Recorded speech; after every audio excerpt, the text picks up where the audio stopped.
Okay, I am here with a young gentleman who's already started his career in print. He is one of the BPIF's rising stars, and having spoken to him a few times, it is blatantly and painfully obvious why. This is Connor Lonsdale. Connor, tell us a little bit about yourself and your interests outside of print before we get too carried away with the wonderful world of print. Yeah, no worries. So I'm a bit of an academic, I suppose. So I like reading quite a lot. In terms of sports, I'm into clay pigeon shooting. So bit of a different Oh, one. Yeah, bit of a I wouldn't call it extreme, but definitely different. Yeah. So it gets you out and about, nice fresh air. Quite exhilarating, I suppose. Uh, I like my cars, so I like driving long, trips, etc. Um, that's pretty much it. I like a bit of gaming and stuff here and there as well, I guess. so you're racing along the fenny drifts with Yeah, shotguns in the back of your car. yeah, not quite now. That, I, I think I'd get in trouble. Police don't take kindly to stuff like that. So tricky one, that, yeah. yeah. You're in print. How did you get there? How did you find yourself in print? I think the answer to that would be the same for a lot of people. You sort of fall into it. It feels like a bit of a black hole, as it were, sucks you in and doesn't let you go. I started several years ago in an admin position here at Coveris, and it kind of went from there. It was a case of I was in a buying position for retail, and I didn't feel secure in that because retail is struggling a little bit a few years ago. So I got wind of an opportunity to do something in the print industry. I had no idea, obviously, what I was getting into. Completely new industry for me. But as soon as I started, I suppose I could kind of tell that, you know, this is where I kind of wanted to be. So I went through admin into a supply chain role as a material controller. So managing stocks of materials coming into a print site. Um, and then from that, I spent about 6 months in that role. And they asked me if I wanted to take a position in commercial in estimating. So I moved into that role. And then since then, I've moved up a couple of times within the estimating department. So it's just been a bit of a whirlwind, really. I've really only been with Coveris, but uh, yeah, that's it. Forgive me for this next question, but how old were you when you started with Coveris? How I young would were have you? I thought I been, really should say, how well, young were you? Because no, I'm old. it would have been 4 years ago, so I would have been 22. So 22 when you walked into the industry, 4 years further on, you're already reaching the points of potentially senior estimator and things like that. Yeah, I'm now a senior estimator and commercial analyst, and I'm Wow. still picking up more responsibility constantly. So it's just been, especially the last couple of years, I think now that they've been restructuring the commercial arm of Coveris a little bit. So the opportunities are definitely there and changing all the time. I appreciate you're part of the BPIF's Rising Stars Yeah. process. Are there any formal apprenticeships, apprenticeship rules or procedures put against you at Coveris, or is it really learn it all as you go along? What's happening? So they have a lot of learning sort of programs in place. We have an academy within the business.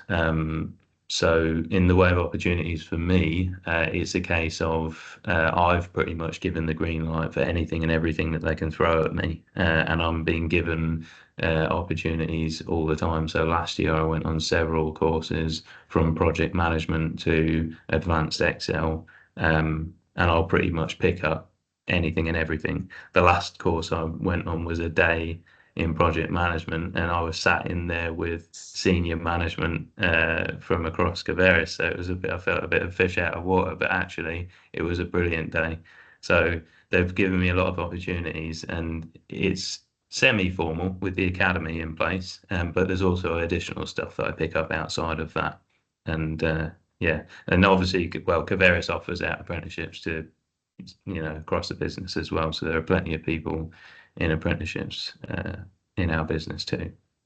What I would say to that point, by the way, this is just from me to you, and bear in mind that video's going live, that you shouldn't have felt out of place. You were in that meeting room because somebody thought you deserved to be Yeah, there. yeah, I Yeah. realised that after the Never fact. forget that. You were Yeah. invited in because somebody thought you should be there. I suppose it's just when you walk in and I knew the people, I recognised them, and by that point I'd already become relatively well connected with a few of them, but it still kind of felt a bit strange. But 5 minutes in, it was felt natural, felt fine. So, What do you like most about your job, and what do you like least about it? well, I'll start with the bad first. So, what I like least about it is sometimes the it can get stressful at times, definitely, and the expectations from other areas of the business, um, the pressures that come from sales and whatnot. So it can get a little bit like that sometimes, but I think that's when you take stock and realize it is what it is. You can only do what you can do, one thing at a time, sort of thing. What I love the most about it, I have this kind of when I get my head into some analysis work, it feels great to find a trend, to justify some work, to get results. My job is a lot about money, a lot about margin and performance. So when I can improve that and get some results and then present it out to the business, it kind of justifies why you're in that position, doesn't it? So. You're a young man in an industry full of grumpy old men. I don't say that, yeah. Is gender bias? What about? Have you seen, experienced, or any gender bias, or is there anything like that ever affect you? Not Gender, in. age, sorry, not gender, but actually both. Yeah, both. No, well, I'll start with the gender thing. Not particularly, certainly not in Coveris. I think the opportunities are all there, and we're quite robust in that respect. In terms of age, um, like you say, the industry is very sort of there's a lot of older people in it. I think that's, I suppose, the point in this organisation to Absolutely. make people realise that it is. I think that's where we go wrong sometimes, and it's organisations like this as well as things like I know that Coveris does outreach into colleges and stuff for careers days, and I think it makes people realise that even at the production level print operators can have a fantastic career, you know. So and it's so technically fascinating to walk out the factory and see the different things that you can get a career on. And that's why our apprentices do so well because I know we've got one on site here actually as an engineering apprentice, and that must be a brilliant way of getting into that kind of area, that industry. So I don't think there's much in the way of bias as such, but I do think that it's a legacy thing in the industry that there are probably less younger people than there should be. So when you first walked onto the production floor and sold the big equipment, what did you think? I thought, I think it was day 2 or 3, and I got the tour around what is our flagship site in Wisbech. Um, and it just blows your mind. At that point, you think, Yeah. it's some of the machines are massive and the floor is so well kept. And I've since been to other sites inside and outside Coveris, and I now realise that what I got actually was a tour around probably one of the best print sites, at least in board production in the UK, if I might add, because I say the Sorry, are you plugging Coveris there? Little maybe, yeah. blatant plug. Well, that's to say it was impressive, and I was in awe of the machinery, of the scale of it. And you stand there. It's a bit like when you watch those programs. They did a lot of those inside factory type things, didn't they, Yeah, in the past yeah. few years? When you realize when you're watching a machine run at 40,000 units an hour, gluing sleeves or nested trays, and it just sort of puts it into perspective. It's amazing watching some of those machines work. Absolutely incredible. Just listening to what you said there, you used terminology that if you told young Connor about it 4 years ago, he'd have said, "What?" Yeah, What? yeah, yeah. Yeah, I think it's eye-opening being in this industry, watching the factory, watching the results. I think one of the most gratifying things about my job, you asked this earlier, is because I just thought of something else, is seeing the physical result of the work that I do. Because we get sent samples, or I walk through a supermarket because we do a lot of food packaging, and I'll see a Bailey's Easter egg and know that we ran that, or a Tesco sandwich and know that we ran that and that I probably quoted it last week. And it's, This is a very common theme from these interviews that I'm doing with people in print companies, that yeah, they've stopped looking at a box in a supermarket as just a box and looking and thinking, yeah, how's that done? Oh, that was one of ours. it's Yeah, eye-opening. And yeah. you'll find probably one of the most common things amongst all of us is that we start talking to people about it, or telling a family or friend, when you're walking through a supermarket and saying, "Oh, did you know this?" or "Did you know that?" or "Oh, that's a very bad window on that box," and they start thinking they don't care, Weird, you're boring, weird. it doesn't make sense to them. So I think that's one of the most funny things about this, is that we're all the same. We probably all talk like that as we're walking through. Yeah, once print's in your blood, it's not leaving Yeah, you. And my yeah, wife gets very annoyed with me picking up packages and yeah. magazines Inspecting when I'm them. out and looking at them. Yeah, Well, I know what material that's on, or how much yeah. that probably cost. Um, why should other young people consider print as an industry, as an employment role? For all the reasons that we just said, it's incredibly interesting once you're in the industry to see the other side of things, whether that's in, like what I'm in, which is food packaging, or whether that's in something else.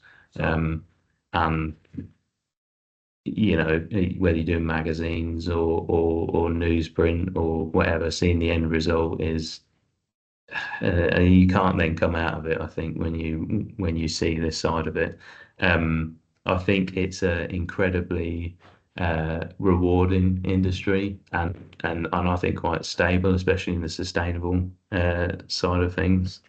Definitely. There's a lot of career paths that you can take, whether it's on the factory, in the shop floor, or whether it's in the office, because there's, like the sort of thing that I do, there's commercials, or there's, obviously HR, or sales. There's so many different paths that you can take, and I think that it's an exciting industry. It's definitely still growing. It might just be changing, into other areas, i.e. sustainable packaging, for example.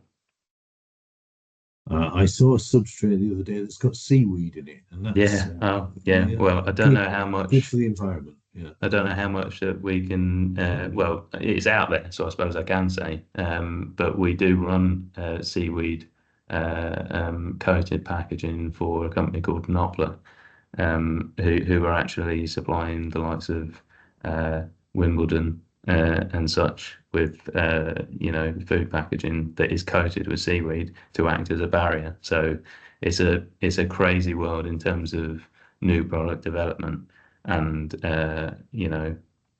product testing. New substrates, new packaging formats are coming out all the time.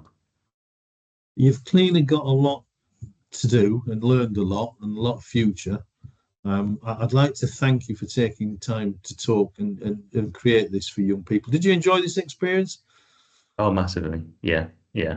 I mean, obviously, we've been talking for a little while now in our mentor team. The Rise and Star thing's been incredible, and I'm taking every opportunity I can. So, this has been great. Thank you. I have absolutely no doubt that you're rising star. You're going to excel, Connor. It's been an absolute delight. All right. Thank you very much. We'll stop there. Mhm. Never as easy.